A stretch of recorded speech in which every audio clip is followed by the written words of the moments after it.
ವೀಕ್ಷಕರಿಗೆಲ್ಲ ನಮಸ್ಕಾರ. Welcome to my YouTube channel. Bigg Boss season ನಂತರ ಮತ್ತೊಂದು ವಿಡಿಯೋಗೆ ಸ್ವಾಗತ. ಇನ್ನು ಬಿಗ್ ಬಾಸ್ ಮನೆಯಲ್ಲಿ ಮಿಡ್ ವೀಕ್ ಎಲಿಮಿನೇಷನ್ ಪ್ರಕಾರ ಯಾರು ಮನೆಗೆ ಹೋಗ್ತಾರೆ ಅನ್ನೋದು ಕುತೂಹಲವಾಗಿತ್ತು. ಇನ್ನು ಧನ್ರಾಜ್ ಅವರು ಮಿರರ್ ನೋಡಿಕೊಂಡು ಟಾಸ್ಕ್ನ ಆಡಿದ್ದಾರೆ ಅನ್ನೋ ಉದ್ದೇಶಕ್ಕೆ ಮಿಡ್ ವೀಕ್ ಎಲಿಮಿನೇಷನ್ನೇ ಕ್ಯಾನ್ಸಲ್ ಮಾಡಿದ್ದಾರೆ. ಇನ್ನು ಈ ವಾರದ ವಾರಾಂತ್ಯದಲ್ಲಿ ಈ ಡಬಲ್ ಎಲಿಮಿನೇಷನ್ ಆಗುವಂಥ ಸಾಧ್ಯತೆ ಇದೆ ಅಂತಾನೆ ಕೂಡ ಬಿಗ್ ಬಾಸ್ ಕೂಡ ತಿಳಿಸ್ತಾರೆ. ಇನ್ನು ಬಿಗ್ ಬಾಸ್ ಮನೆಯಲ್ಲಿ ಈಗ ಮತ್ತೊಂದು ಟಾಸ್ಕ್ ಶುರುವಾಗಿದೆ. ಇದರಲ್ಲಿ ಭವ್ಯ ಮತ್ತು ಉಗ್ರ ಮಂಜು ರಜತ್ ನಡುವೆ ಜೋರಾದ ಜಗಳ ಶುರುವಾಗಿದೆ ಅಂತಾನೆ ಹೇಳ್ಬೋದು. ಬಿಗ್ ಬಾಸ್ ಮನೆಯಲ್ಲಿ ಮಿಡ್ ವೀಕ್ ಎಲಿಮಿನೇಷನ್ ರದ್ದಾಗಿರೋ ಕಾರಣಕ್ಕೆ ಫಿನಾಲೆ ವೀಕ್ಗೆ ಯಾರು ಬರೋದಕ್ಕೆ ಅರ್ಹತೆ ಇಲ್ಲ ಅನ್ನೋ ಒಂದು ಟಾಸ್ಕ್ನ ಕೊಟ್ಟಿದ್ದಾರೆ. ಹಾಗೆಯೇ 3 ಸ್ಪರ್ಧಿಗಳ ಫೋಟೋನ ರಿಂಗ್ ಒಳಗಡೆ ಇಟ್ಟು ಬೆಂಕಿಯನ್ನು ಹಚ್ಚಬೇಕಾಗಿರುತ್ತೆ.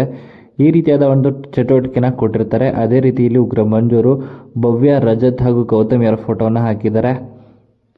ಇನ್ನು ಉಗ್ರ ಮಂಜೂರು ಹಳೆ ರೀಸನ್ಗಳೆಲ್ಲ ತಗೊಂಡು ಇಲ್ಲಿ ರಜತ್ ಅವರು ಫಿನಾಲೆಗೆ ಬರೋದಕ್ಕೆ ಅರ್ಹತೆ ಇಲ್ಲ ಅಂತಲೂ ಕೂಡ ಇಲ್ಲಿ ಹೇಳ್ತಾರೆ. ನಾನು ಬಿದ್ದಿದ್ರೆ ಪ್ರಾಣ ಪಕ್ಷಿನೇ ಹಾರೋಗ್ತಿತ್ತು ಅನ್ನೋ ಒಂದು ಸ್ಟೇಟ್ಮೆಂಟ್ನ ಮುಂಚೆ ರಜತ್ ಅವರು ಹೇಳಿದರು. ಆ ಸ್ಟೇಟ್ಮೆಂಟ್ನ ತಗೊಂಡು ಇಲ್ಲಿ ಉಗ್ರ ಮಂಜೂರು ಇಲ್ಲಿ ಹೇಳ್ತಾರೆ. ಅದಕ್ಕೆ ವಾದವನ್ನು ಕೂಡ ಮಾಡ್ತಾರೆ ರಜತ್ ಅವರು ಅಂತಲೇ ಹೇಳ್ಬೋದು. ಇನ್ನು ಅದೇ ರೀತಿ ಭವ್ಯ ಕೂಡ ಇಲ್ಲಿ ವಾದವನ್ನು ಮಾಡ್ತಾ ಇದ್ದಾರೆ.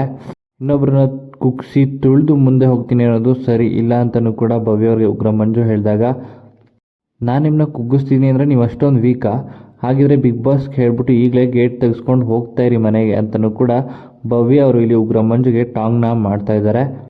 ಈ ರೀತಿಯಾಗಿ ಚಟುವಟಿಕೆ ನಡೆಯುತ್ತೆ ಅಂತಲೇ ಹೇಳ್ಬೋದು. ಕೊನೆಯದಾಗಿ 3 ಸ್ಪರ್ಧಿಗಳು ಫಿನಾಲೆ ವೀಕ್ಗೆ ಹೋಗೋದಕ್ಕೆ ಅರ್ಹತೆ ಇಲ್ಲ ಅಂತಲೂ ಕೂಡ ಈ ಟಾಸ್ಕ್ನ ಉದ್ದೇಶವಾಗಿರುತ್ತೆ. ಹಾಗೆಯೇ ಈ ವಿಡಿಯೋ ನಿಮ್ಗೆ ಇಷ್ಟ ಆಯಿತು ಅಂದರೆ ವಿಡಿಯೋಗೆ ಲೈಕ್ ಮಾಡಿ. ಬಿಗ್ ಬಾಸ್ ಸೀಸನ್ ಅಂದರೆ ಇನ್ನಷ್ಟು ಹೆಚ್ಚಿನ ವಿಡಿಯೋಗಳಿಗಾಗಿ ನಮ್ಮ ಚಾನಲ್ಗೆ ಸಬ್ಸ್ಕ್ರೈಬ್ ಮಾಡಿ. ಹಾಗೆಯೇ ನಿಮ್ಮ ಪ್ರಕಾರ ಫಿನಾಲೆ ವೀಕ್ಗೆ ಹೋಗೋದಕ್ಕೆ ಯಾರಿಗೆ ಅರ್ಹತೆ ಇಲ್ಲ ಅಂತ ನಿಮ್ಮ ಅನಿಸಿಕೆಯನ್ನು ಕಮೆಂಟ್ ಮೂಲಕ ಕಮೆಂಟ್ ಮಾಡಿ ತಿಳಿಸಿ.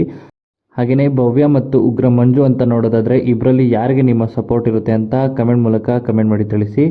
ಇನ್ನು ಬಿಗ್ ಬಾಸ್ ಸೀಸನ್ ನಂತರ ಇನ್ನಷ್ಟು ಹೆಚ್ಚಿನ ವಿಡಿಯೋಗಳಿಗಾಗಿ ನಮ್ಮ ಚಾನಲ್ಗೆ ಸಬ್ಸ್ಕ್ರೈಬ್ ಮಾಡಿ.